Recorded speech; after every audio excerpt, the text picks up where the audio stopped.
Bom dia. Que a graça e a paz do Senhor estejam com todos nós, amém? Manhã gostosa de adoração ao Senhor, surpresas boas. E nesse momento da palavra eu gostaria de meditar com os irmãos em um texto que está no livro de Mateus, no capítulo 16. Lembrando que estamos na série Ser e Fazer Discípulos de Jesus. No mês comemorativo do aniversário da igreja, a Igreja Plena Rio completando 5 anos. E é bênção demais. Então eu gostaria, nessa manhã, de refletir um pouco com os irmãos sobre ser igreja, sobre ser e fazer discípulos de Jesus, à luz desse texto. Mateus, no capítulo 16, nós vamos ler a partir do versículo 13. E o texto diz assim: Chegando Jesus à região de Cesareia de Filipe, perguntou aos seus discípulos: Quem os outros dizem que o Filho do Homem é? Eles responderam: Alguns dizem que é João Batista, outros Elias, e outros Jeremias, ou um dos profetas. E vocês? Perguntou ele. Quem vocês dizem que eu sou? Simão Pedro respondeu: Tu és o Cristo, o Filho do Deus vivo. Respondeu Jesus: Feliz é você, Simão, filho de Jonas, porque isso não lhe foi dado, não lhe foi revelado por carne ou sangue, mas por meu Pai que está nos céus. E eu lhe digo que você é Pedro, e sobre esta pedra edificarei a minha igreja, e as portas do Hades não poderão vencê-la. Eu lhe darei as chaves do reino dos céus. O que você ligar na terra terá sido ligado nos céus. O que você desligar na terra terá sido desligado nos céus. Então advertiu a seus discípulos que não contassem a ninguém que ele era o Cristo. Senhor Deus e Pai, que seja o Teu Espírito Santo, Senhor, falando aos nossos corações.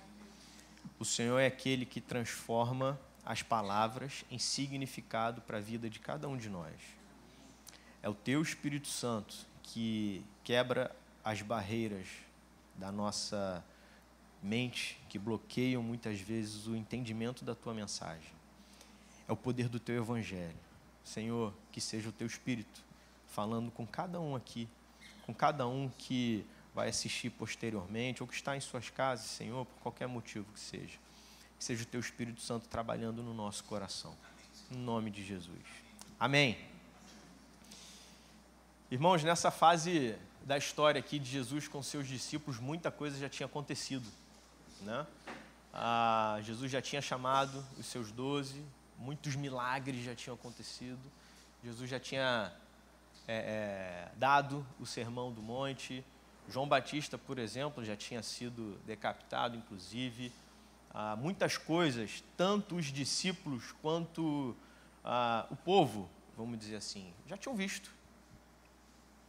E nesse momento em que Mateus relata essa história, ele faz menção que Jesus estava num caminho, ou estava numa cidade chamada Cesareia de Filipe, uma cidade, inclusive, que tinha mudado o seu próprio nome. César e Filipe, tentando fazer uma menção a César Augusto e Herodes de Filipe, e ali era uma cidade idólatra a esses homens, a esses postos também. E Jesus, no momento de mais proximidade ou de mais intimidade com os próprios discípulos, Jesus pergunta: o que estão dizendo aí sobre mim? O que vocês têm ouvido falar que os outros dizem? Quem eu sou? Eu não sei se você já parou ou se você já ouviu definições ou opiniões dos seus amigos, por exemplo, sobre quem é Jesus. Ou se você já percebeu o que os perfis mais visitados do Instagram dizem quem é Jesus. E a resposta que os discípulos dão a Jesus, falando sobre os outros, eu posso dizer que é semelhante ao que a gente ouve muito aí fora. Porque eles estavam dizendo assim: olha, as respostas são as mais variadas possíveis. Dizem que você é João Batista. Dizem que você é um dos profetas, que o Elias, o Jeremias ou qualquer um outro. Hoje em dia a gente pode ouvir um monte de coisa. Jesus foi um sábio, um viajante, viajou o mundo. Não sei se vocês já ouviram isso. Viajou o mundo, colheu muita sabedoria e exerceu ali os seus 3 anos quando ele retorna ao seu local.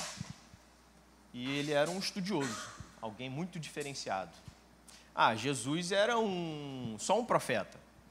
Jesus foi alguém realmente com um espírito avançado, iluminado, alguém mais evoluído ou algo assim. Jesus foi o maior psicólogo que já existiu. Jesus, um popstar. A gente já ouviu muita definição sobre Jesus. Dentro desse contexto, eu acho que a pergunta mais importante a que Jesus faz a seguir. Porque Jesus pergunta agora para os seus discípulos, para aqueles que, no mesmo contexto, que viram, ouviram, experimentaram, viveram e etc., mas agora Jesus quer saber daqueles que estão mais próximos. E essa eu acho que é uma pergunta que a gente deveria fazer. Eu gostaria de propor nessa manhã, que você faça ao seu coração. Quem você diz que Jesus é? Ou se Jesus estivesse perguntando isso para você. Quem você diz que eu sou? Você não precisa levantar e responder. Isso é uma resposta que você tem que dar no seu coração. Quando a gente, na medicina, né? Quando a gente quer dizer que tem uma doença ou que a gente precisa estabelecer ou definir um tratamento, um diagnóstico e etc., muitas vezes nós utilizamos de critérios, scores, né? Então, por isso que muitas vezes a gente tem que pedir alguns exames e aí a gente analisa as respostas desses exames, coloca em critérios e aí pronto, fechamos um conceito. Tem isso. Se tem isso, tem que fazer aquilo. Não que a medicina seja uma ciência exata, mas a gente precisa muitas vezes de conceito. E saber o conceito das coisas vai ajudar todo mundo, seja em qual área da sua vida que for, né? Porque te ajuda a definir as coisas, a entender melhor e a se posicionar conforme o conceito das coisas. Então, se a gente quer aprender sobre algo, a gente precisa estudar, saber o conceito, saber as definições. Mas eu diria que com Jesus é diferente. Primeiro porque nós não conseguimos definir exatamente Cristo. Nós precisamos ter, ou saber a verdade, ou saber quem Ele é. Sim. Só que o interessante aqui, que acontece com Pedro, e acontece com cada um de nós aqui, é que não é uma definição, um conceito em que a gente aprende, estudando tudo sobre teologia, comendo simplesmente as letras da Bíblia, ou ouvindo todos os podcasts possíveis que tentam trazer quem é Jesus, quem é Jesus. Se isso não for revelado pelo Pai, não passará de letra e conteúdo vazio. Então eu gostaria de trazer uma primeira verdade aqui, para você conseguir responder essa pergunta. Quem você diz que Jesus é? Quem é Jesus para você? Você precisa ter a revelação do Pai. Veja, Deus se revela aos seus. O Evangelho de João, ele é um evangelho riquíssimo com as doutrinas da graça. E João, quando escreve o seu evangelho, ele consegue, em muitos versículos, em muitas passagens, deixar muito claro algumas verdades que ou o Pai se revela ao homem e o chama, ou Jesus não é compreendido. Veja, você com certeza, eu vou começar a ler alguns versículos aqui, você com certeza vai entender o que eu estou dizendo e vai até complementar. Aquele que é a palavra estava no mundo, e o mundo foi feito por intermédio dele, mas o mundo não o reconheceu. Veio para os seus, mas os seus não o receberam. Contudo, aos que o receberam, aos que creram em seu nome, deu-lhes o direito de se tornar filhos de Deus, os quais não nasceram por descendência natural, nem pela vontade da carne, nem pela vontade de algum homem, mas nasceram de Deus. Jesus, quando conversa com Nicodemos, ninguém pode ver o reino, senão nascer de novo. Este é o julgamento. A luz veio ao mundo, mas os homens amaram as trevas e não a luz, porque as suas obras eram más. Ninguém pode vir a mim, a não ser que seja dado pelo Pai. Porque a minha linguagem não é clara para vocês? Porque vocês são incapazes de ouvir o que eu digo. Vocês não ouvem, porque não pertencem a Deus. Vamos voltar para a situação de Pedro. Nós temos Pedro, os discípulos e uma multidão vendo Jesus ao longo de algum tempo, ouvindo, enxergando os milagres, mas existia algo que é o que João trata aqui, que a gente pode dizer que é morte espiritual, surdez espiritual, cegueira espiritual. E como que nós resolvemos esse problema? O próprio Jesus, quando responde a Simão, ele esclarece como que as coisas funcionam no reino de Deus. Ele diz assim: Simão, Simão, filho de Jonas, bem-aventurado é você, porque isto não foi lhe revelado por carne ou sangue, mas por meu Pai que está nos céus. Pedro, na sua intempestividade, característica até de sua natureza, como a gente consegue observar ao longo da leitura do Evangelho, né? Ele toma a frente numa resposta, ele toma a frente dos discípulos, daqueles que estavam exatamente naquele contexto, e traz uma resposta que o que Jesus está dizendo é o seguinte: não foi a sua observação, não foi a sua análise, não foi a sua capacidade a sua inteligência de pegar tudo e criar um score ou uns critérios e dizer assim, realmente você é o Filho de Deus. Não foi isso, foi a revelação do Pai. E aí Jesus diz assim: bem-aventurado é você. Irmãos, Deus se revela aos seus.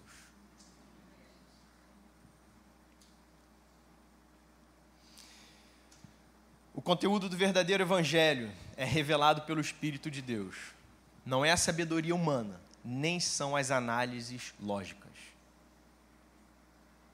Se você pensa que foi você que encontrou Jesus, deixa eu te contar uma coisa. Você foi achado. Você foi encontrado. Você que estava perdido. E o Senhor se revelou a você. Ali não era uma opinião de Pedro. Não era uma opinião. Eu acho que tu és o Cristo. Assim, né? Vou responder para ficar bem. Não era. A intempestividade, a sua resposta, a sua movimentação de dizer tu és o Cristo, o Filho do Deus vivo, veio só por uma revelação do Pai que esclarece, que abre seus olhos, que abre a sua mente, que abre o seu coração.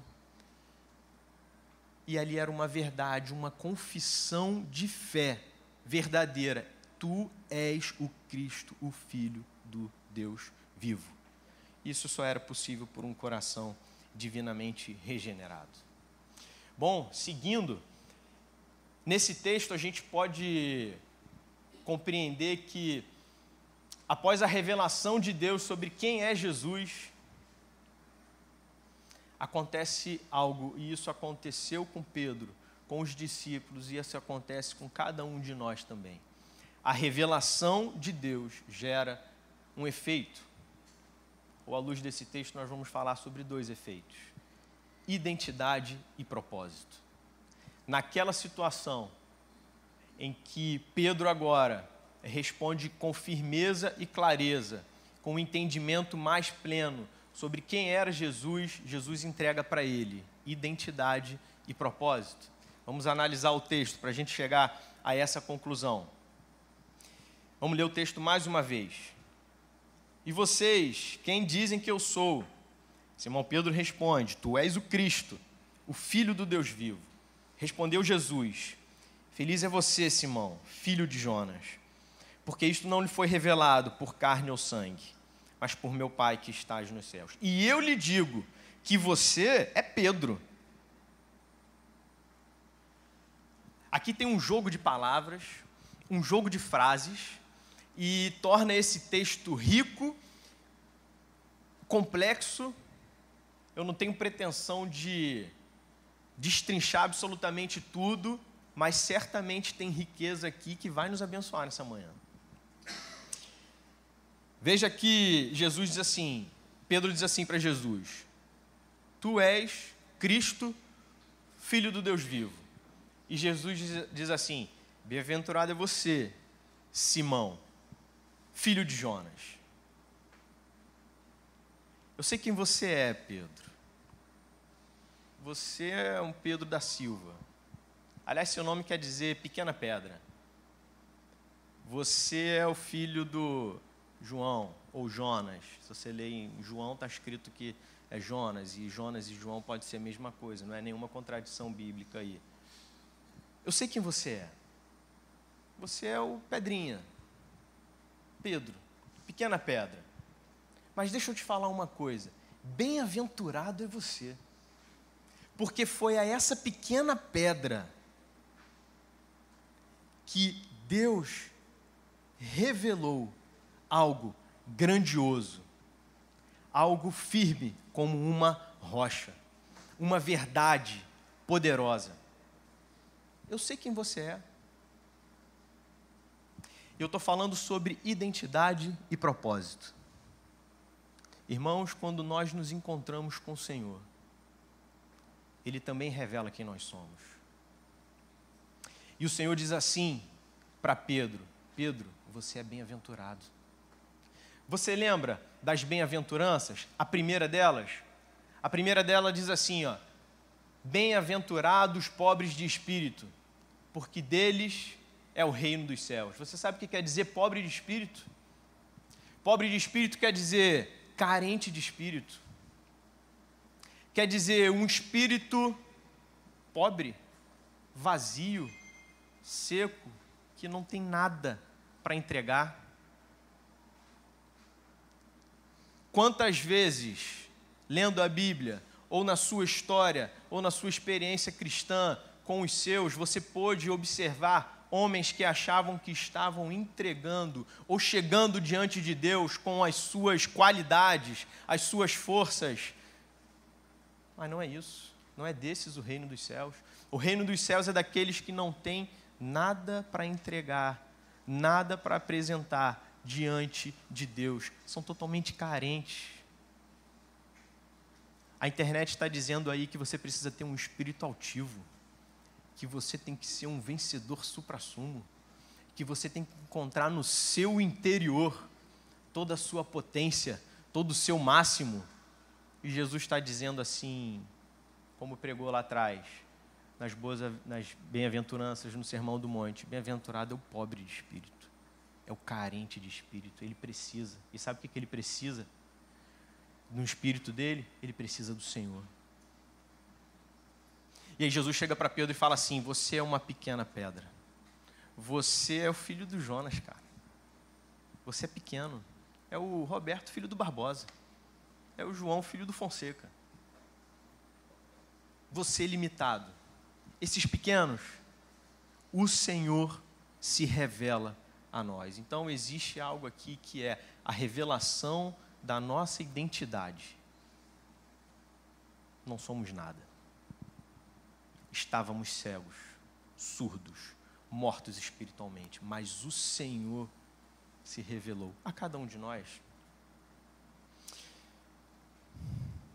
Vivemos num mundo que te chama para alcançar todo o seu potencial, dar o seu máximo e alcançar tudo que você deseja, porque você é o cara.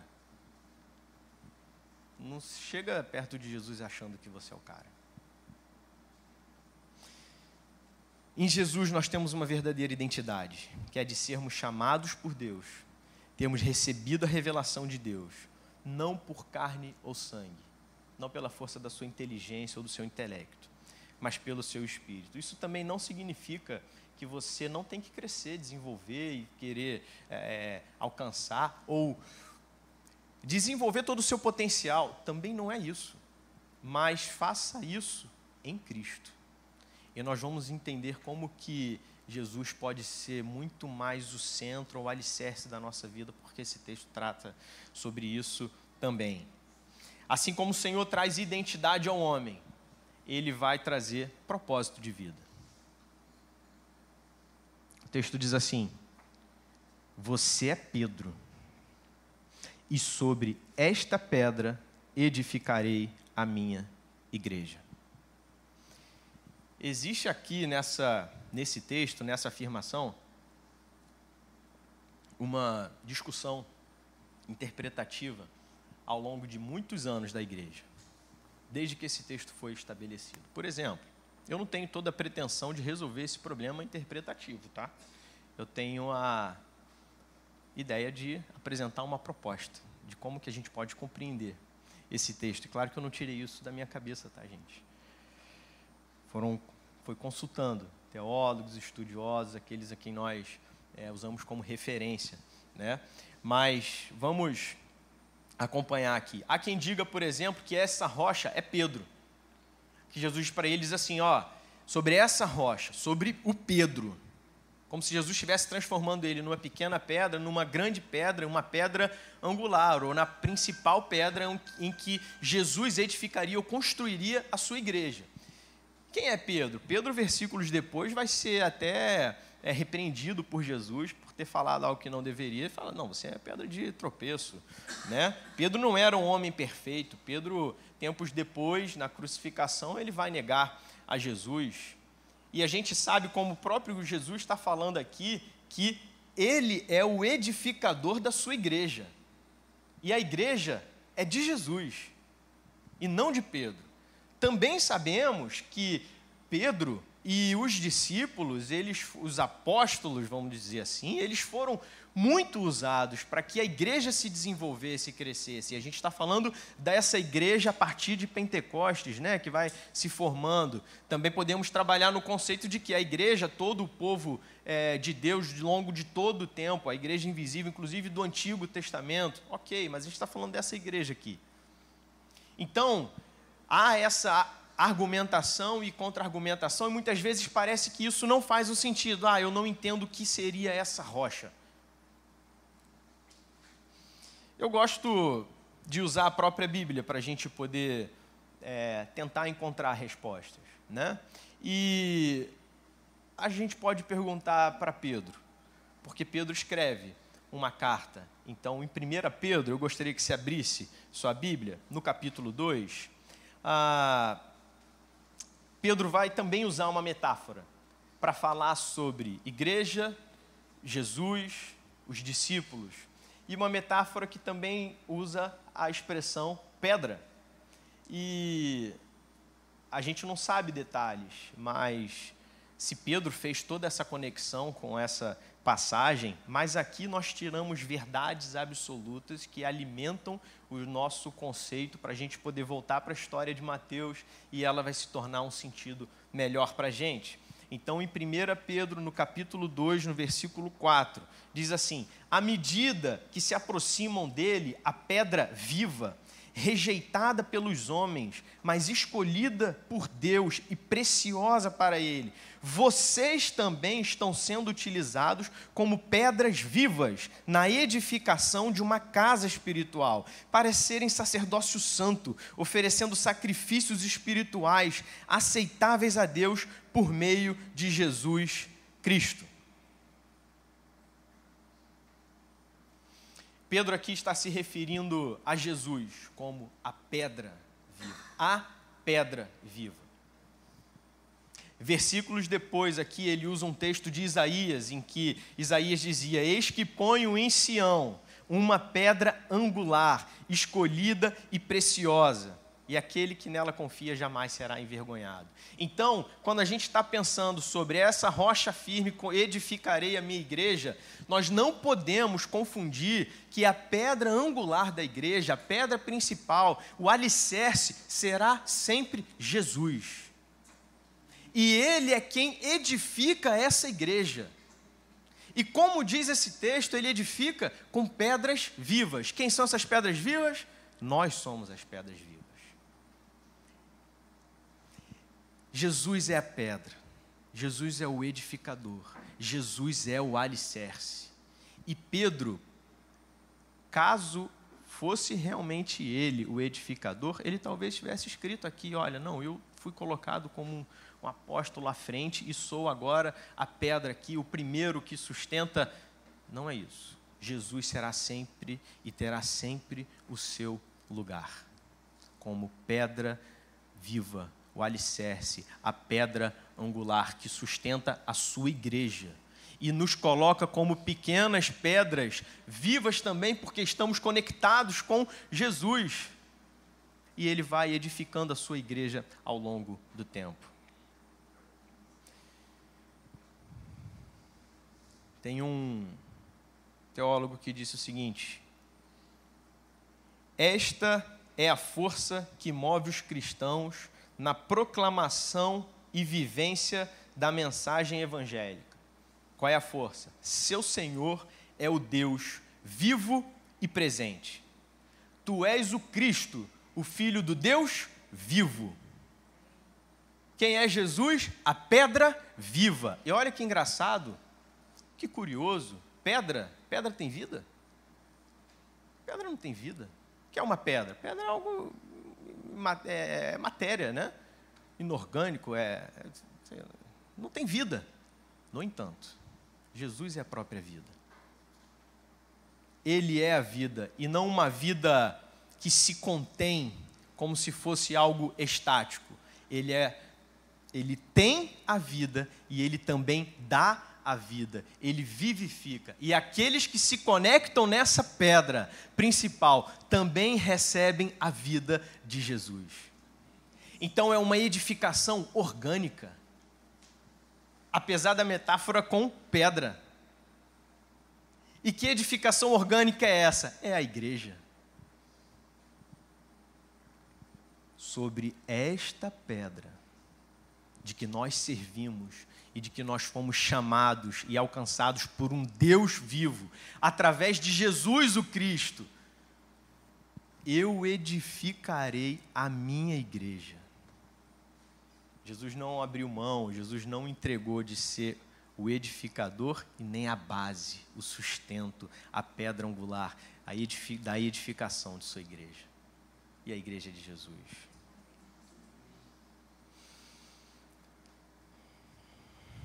Nós somos pedras vivas.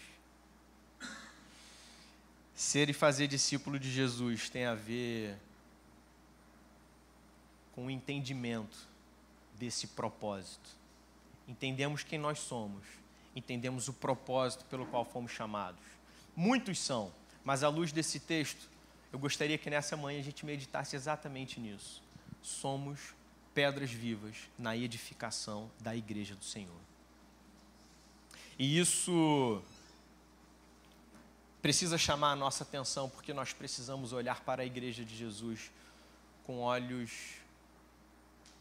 eu diria mais espirituais, mas eu quero ser mais objetivo no seguinte sentido: nós precisamos valorizar mais a igreja.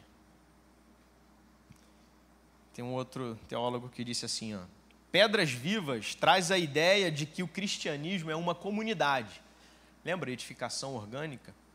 O cristão independente, que se diz cristão, mas se julga muito superior para pertencer a uma igreja visível, estabelecida sobre a terra, em qualquer de suas formas, é uma contradição de termos. Poderoso isso. E aí, no mês do nosso aniversário, Plena Rio, ser e fazer discípulos de Jesus, eu queria dizer que cada um de nós aqui, nós somos pedrinhas vivas. E estamos todos conectados, alicerçados na base que é Cristo.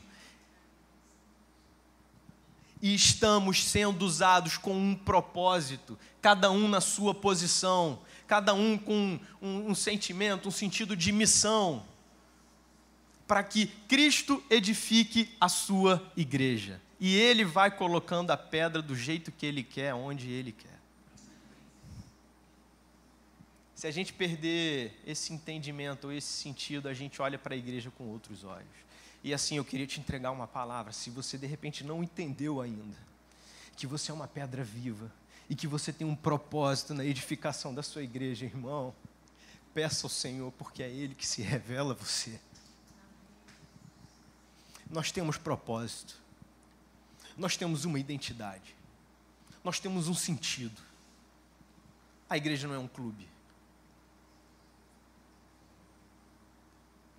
A gente precisa ser mais orgânico. Todas as igrejas, todas.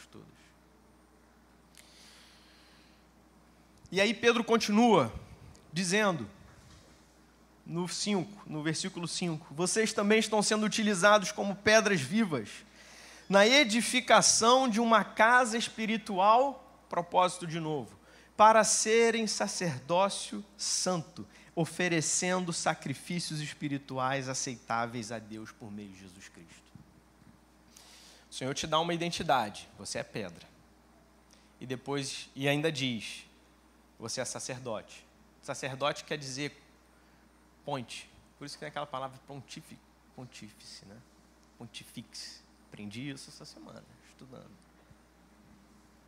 A nossa ponte é Cristo. Que ponte é essa que liga o quê a quê? Liga as nossas vidas ao Senhor. Cristo é a ponte. E aí ele diz assim, vocês são as pedras vivas e sacerdotes. Nós sabemos que no Antigo Testamento, quem era o sacerdote? Era aquele que só podia entrar na presença do Senhor uma vez por ano, levando os sacrifícios, para poder derramar o sangue, pedir perdão dos pecados de todo o povo. Mas depois de Jesus e seu sacrifício na cruz, aquele sangue que era derramado pelos animais, foi derramado por Cristo na cruz. E o ritual do acesso a Deus mudou completamente. E agora nós não temos uma ponte, que é aquele sacerdote específico que nos leva, entre aspas, ou que leva a nossa oferta a Deus. Nós somos o sacerdote, você leu aqui. Então, você tem algo incrível. Você tem acesso a Deus. Identidade. E para que eu vou ter acesso a Deus? Identidade e propósito. O texto diz, oferecendo sacrifícios espirituais aceitáveis a Deus por meio de Jesus Cristo. Quais seriam esses sacrifícios? A sua própria vida, o seu tempo, a sua atenção, mas sacrifícios aceitáveis. Não é um pouquinho de atenção, igual você está às vezes na rua e alguém chega e fala assim, pô, você pode me dar um pouquinho de atenção? Aí você fala assim, aham, e já desconectou. É a primícia da sua vida, do seu tempo, do seu dinheiro, da sua atenção, da sua dedicação, da sua vontade de viver. Entregue sacrifícios aceitáveis a Deus por intermédio de Jesus. Esse é o propósito da sua vida. Você não precisa entrar na presença do Senhor apenas uma vez por semana, no domingo. Você não precisa esperar uma vez por ano para que alguém entre na presença de Deus e peça perdão pelos seus pecados. O sacrifício já foi feito. O véu se rasgou. O acesso está aberto. Para aqueles a quem o Senhor se revelou, chamou, entenderam que Cristo é Filho do Deus vivo. Você tem acesso ao Pai. Bom, acho que Pedro trouxe conceitos e trouxe verdades poderosas e interessantes. A gente pode voltar para Mateus para a gente concluir o texto. E vamos ler novamente. Acho que o texto ele vai criando dinâmica e ficando mais interessante. E vocês, perguntou Jesus, quem vocês dizem que eu sou? Simão Pedro respondeu, tu és o Cristo, o Filho do Deus vivo. Eles estavam numa cidade que idolatravam César Augusto, Herodes, uma cidade totalmente idólatra, cheia de deuses criados. Cenário interessante para Pedro dizer assim, filho de um Deus vivo. Se a gente for na Bíblia, que tenta trazer uma linguagem mais original, é como se o vivo fosse algo assim, que está vivendo, ou que vive, é como se fosse aquela presença constante. Tu és o Cristo, o Filho do Deus vivo, e Jesus falou, bem-aventurado é você, Simão, filho de Jonas, porque isso não foi revelado por carne ou sangue, mas por meu Pai que está nos céus. E eu lhe digo que você é Pedro, e sobre esta pedra edificarei a minha igreja, e as portas do Hades não poderão vencê-la. Para a gente concluir, a gente vai concluir nesse finalzinho. Eu acho que a gente consegue resolver a interpretação desse texto, porque quando Jesus se refere a Pedro, sem dúvida nenhuma existe ali uma representatividade de Pedro, os apóstolos e todo aquele movimento na construção da igreja. E existe também ali o grande alicerce que é a edificação da igreja, que é aquela verdade, sendo Jesus a pedra fundamental. E nós, e Pedro, representa aqueles discípulos e representa a cada um de nós, a quem essa verdade poderosa veio, revelada pelo Pai. E aí, como o próprio Pedro diz, olha, nós estamos sendo edificados por Cristo, que é uma pedra, sim, mas com vida.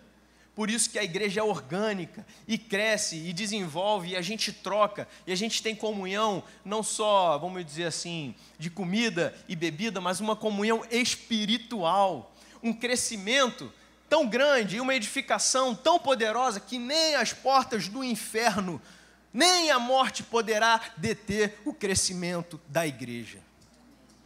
E isso implica em algo muito importante, de que existe uma guerra espiritual para tentar derrubar a igreja, o tempo todo, em todas as áreas, em todas as coisas.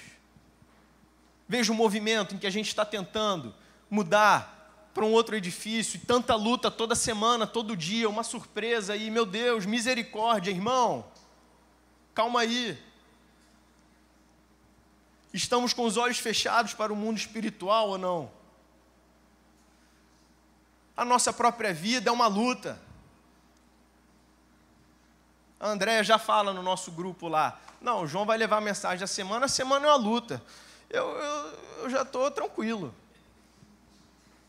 No meu coração eu falo assim, eu não aceito mais pregar domingo, o pastor vai se virar. Mas quando eu leio esse texto, eu sou constrangido pelo poder da palavra. E eu não vejo a minha vida sem outro propósito, senão entender essa palavra e glorificar ao Senhor. E entender que Ele me chama apesar da semana, da hora, do tempo, e usa a minha vida para revelar algo tão glorioso que é a palavra de Deus. E o Senhor faz isso comigo, irmão, Ele faz isso com você, certamente. Você é uma pedra viva, faz parte de um corpo, um edifício. E essa vida, que é a vida que vem de Cristo, ela sai de você para que você também faça outros discípulos. Talvez o jeito que você vai ser usado será totalmente diferente daquele que é usado do seu lado. E é diferente mesmo. As igrejas são diferentes, os métodos são diferentes, mas a pedra é uma só, a vida é uma só. E nada disso é para a glória do homem. Tudo é para a glória do Senhor. Nem mesmo a morte tem o poder de deter a igreja. A igreja, você pode ter certeza, ela seguirá crescendo e desenvolvendo para a glória do Senhor. Que possamos saber quem é Jesus, pela revelação de Deus a cada um de nós. Que entendamos a nossa identidade e propósito em Cristo. Que valorizemos mais a igreja do Senhor e a nossa comunhão espiritual. Que a comunhão, vou dizer assim, material continue. mas que a comunhão espiritual se desenvolva cada vez mais e que seja muito mais experimentada por cada um de nós. E que estejamos atentos, irmãos, às lutas espirituais que são reais, mas que descansemos no Senhor, porque nem as portas do Hades prevalecerão contra a igreja de Cristo. Amém? Vamos orar? Senhor Deus e Pai, o Senhor é Deus poderoso e misericordioso. E a Tua palavra, Senhor, penetra o nosso coração de maneira que nós não conseguimos entender, mas gera algo em cada um de nós poderoso.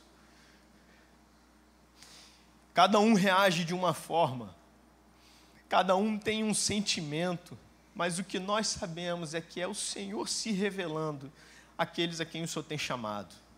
Senhor, que esse chamado, ele possa produzir uma reação também intempestiva, de dizer que Jesus é o Filho do Deus vivo, que isso gere transformação nas nossas vidas, nas nossas famílias, na nossa comunidade, na nossa igreja.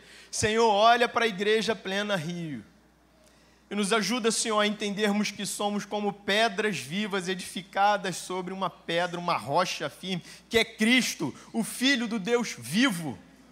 Um Deus que não está de mãos atadas, com os olhos ou o rosto voltado para outro lugar, mas é um Senhor que toma conta dos seus. É o Senhor que edifica a sua própria igreja, porque a igreja é tua, Senhor, não é nossa. E nós sabemos, Senhor, que as lutas espirituais acontecem com diversos propósitos, mas nós sabemos que é porque nós somos edificados em Ti, que nós não morreremos, que nós não seremos destruídos, porque, Senhor, a vitória da Tua igreja é do Teu povo, garantida, Senhor, por Ti e não por nós mesmos. Senhor, nós como igreja também Te pedimos, em nome de Jesus, Senhor, em nome de Jesus, que essa guerra espiritual, que essa batalha espiritual, Senhor, contra essas potestades, Senhor, esses espíritos que tentam embaralhar essa nossa mudança, essa nossa obra, esse desenvolvimento, em nome de Jesus nós Te suplicamos nessa manhã, Senhor, quebra isso, Senhor, é a Tua igreja, é o Teu povo. Senhor, não fazemos isso porque nós queremos vaidade, glória para o nosso nome. Pelo contrário, estaríamos muito mais sossegados. Mas pelo amor do Teu Evangelho, porque nós fomos alcançados, porque nós entendemos que a vida que há em Cristo, há em cada um de nós. E essa vida, Senhor, sem dúvida nenhuma, vai exalar naquela rua, naquela comunidade, naquele bairro, nesse bairro, Senhor. E será o Teu Evangelho pregado em nome de Jesus, Senhor. Em nome de Jesus, quebra, Senhor, todas essas correntes espirituais, sei lá como se chama isso, mas o Senhor sabe, e vai à frente, Senhor, da Tua igreja. Senhor, em nome de Jesus, entra com a Tua provisão, que é poderosa e milagrosa, Senhor, nesses cartórios, nessa prefeitura, nesses bancos, nessas licenças, em nome de Jesus. Senhor, não será a nossa influência pessoal, não será a nossa capacidade individual, a nossa capacidade de gerenciar, de administrar, de fazer conta. O Senhor sabe as nossas contas. O Senhor sabe. E o Senhor sempre soube, e lá atrás o Senhor sabia que nós chegaríamos nesse ponto, em que diríamos, Senhor, não temos nada a oferecer, não temos como resolver, nós dependemos totalmente do Senhor.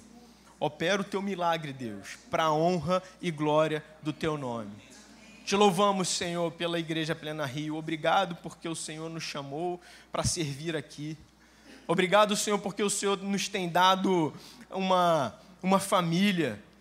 O Senhor nos tem dado irmãos para que possamos cuidar e ser cuidados, para que possamos nos inspirar na vida de cada um deles. Senhor, que possamos melhorar a nossa comunhão espiritual, o nosso desenvolvimento, orar mais uns pelos outros, consolar mais uns pelos outros, pela presença do Teu Espírito Santo. Senhor, que sejamos uma igreja orgânica, viva e poderosa, não por causa dos membros, mas por causa do Teu Espírito, da vida que há em Ti. e que também está em nós por causa de Ti. Que o Senhor nos abençoe nessa manhã. Que o Senhor abençoe o nosso dia, o nosso feriado, trazendo a nós, Senhor, descanso, paz, alegria e comunhão, para honra e glória do Teu nome, em nome de Jesus. Amém.